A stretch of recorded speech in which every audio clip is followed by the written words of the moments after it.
暖冬如行，愛抵深山。今日，德貝美口腔跟隨公益嘅腳步，奔赴河源市紫金縣，一場以愛為名嘅助學之旅就此啟程。抵達紫金嘅第一站，先邂逅地道嘅山野風味，為接下嚟嘅溫暖行程積蓄力量。穿過彎彎山路，我哋嚟到紫金縣最東邊水墩鎮群峰村嘅群峰學校。呢所始建於民國時期嘅校園，承載着235名孩子嘅求學夢。時光喺教舍上留下痕跡，教室裏部分陳舊嘅木桌椅也默默訴講着孩子們求學嘅艱辛。我哋去兩位優秀同學嘅家，紅磚砌成嘅房屋雖樸素，卻藏着孩子們堅毅嘅眼神。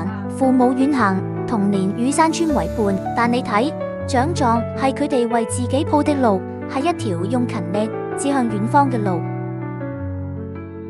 回到校園，愛心物資即刻就位，嶄新嘅課桌椅、打印機、電腦替換掉啲老舊嘅木桌椅，讓孩子們嘅學習環境煥然一新。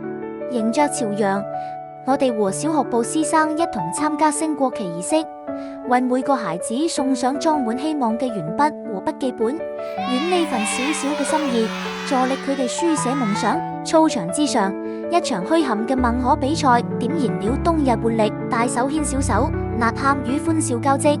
我哋用陪伴為孩子們嘅童年留下一段溫暖記憶。教育無界，愛心無價，德貝美口腔始終相信，每一份關懷都能為山區學子照亮前行嘅路。